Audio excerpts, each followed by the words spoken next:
মেয়েদের জীবনটা কি একসময় কোনো কাজই করতে পারতো না, শুধু সারাদিন খাওয়া দাওয়া, পড়াশুনো আর ঘোরাফেরা নিয়ে ব্যস্ত থাকে। সেই মেয়েটা একটা সময় সবকিছু নিজের হাতে করতে পারে, সবকিছু কত কত রান্না করতে পারে। হ্যালো এভরিওয়ান, আসসালামু আলাইকুম। আমি তানিয়া সুলতানা বিথি আরেকটি নতুন ভিডিও নিয়ে চলে এসেছি। আজকে আমার বাসায় দুজন মেহমান আসবে। তো আমার সেরকম আগে থেকে কোনো প্রিপারেশন ছিল না, কারণ লাবিবের এক্সাম চলছিল। তো আমি কি রান্না করব ভাবলাম, তো আমার মুরগির মাংস আনা ছিল, তো নিয়ে আসা ছিল। যেহেতু মুরগির মাংসটাই আমি ফ্রিজ থেকে বের করে ভিজিয়ে দিই, তারপরে মাংস রান্না করি। এদিকে পটল ভাজার জন্য একটু পটলগুলো ভাপ দিয়ে নিচ্ছিলাম। আমি আসলে পটল ভাজিটা করলে এইভাবেই করি। আর শিং মাছ ছিল, শিং মাছটা একটু পেঁয়াজ দিয়ে বুনা বুনা করব। লাবিবের বাবা পোলাও দিয়ে শিং মাছটা খেতে চেয়েছিল। তো দেখুন আমার রান্নাঘরের অবস্থা, আমি রান্না করতে বসলেই তো একেকার অবস্থা হয়ে যায়, পা রাখার জায়গা থাকে না। তো তারপরে আমি অন্যদিকে পাতিলে পোলাওটা চাপিয়ে দিই। আর আমি আমার ব্লেন্ডারটা লাস্ট পর্যন্ত ঠিক করে নিয়ে আসতে পারি। তো ব্লেন্ডারে কিছু মশলাও বেটে নিই। তো আমি পোলাও তেজপাতা, আদা রসুন, গরম মশলা, একটু লবণ, তেল আর কাঁচামরিচ দিয়ে চাপিয়ে দিই।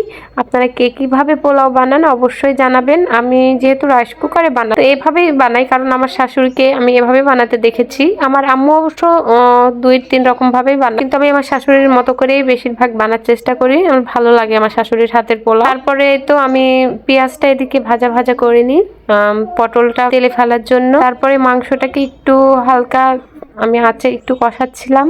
তারপরে আমার কষা হয়ে গেলে আমি এই তো পটল ভাজাটাও সুন্দর করে ভেজে ভেজে নিচ্ছিলাম হালকা আঁচ দিয়ে, যাতে সুন্দরভাবে লাল হয়। তারপরে আমার এক সময় পোলাওটা হয়ে যায় দেখুন। তো আমি প্রথমে পোলাওয়ের পানি একদমই কম দিয়েছি। আসলে কখনো আমি নিজে নিজে পোলাও বানাইনি। তো আমার বান্ধবীরা এসে একদমই হাসে যে এভাবে কেউ পোলাও বানায়। তো তারা আমাকে পানির মাপটা দেয়, তো পরে আমি আবার অ্যাড করি, তো তখন পারফেক্ট হয়। তারপরে এই যে দেখুন আমি বেগুনগুলো ভেজে নিচ্ছিলাম। আমি এটা গ্যাসেই ভাজছিলাম, কারণ আমার খড়ির চুলোর বেগুন ভাজা একদমই পুড়ে যায়, একবারে বাজে হয়। অন্যদিকে আমি ডালটাও গরম করে নিচ্ছিলাম। তো তারপরে আমি টেবিলে খাবারগুলো দিয়ে দিই। আমার বাসন কুসন দেখে কেউ ভাববেন না আবার যে আমার হয়তো বাসন কুসন নেই। আমার অনেকগুলোই থালা বাসন রয়েছে, কিন্তু আমার ওই বাসাতে রয়েছে। আমার শোকেস এখানে এই বাসায় নিয়ে আসা হয়নি, তো সেরকম এখানে কোনো জিনিসপত্র নিয়ে আসা হয়নি। তাই যাই ছিল তাই দিয়েই সবকিছু রেডি করে ফেলেছি। আর যেহেতু এগুলো আমার ঘরের মানুষ, এজন্য এক্সট্রা কিছু ওই বাসা থেকে নিয়ে আসা হয়নি। এগুলো দিয়ে আমি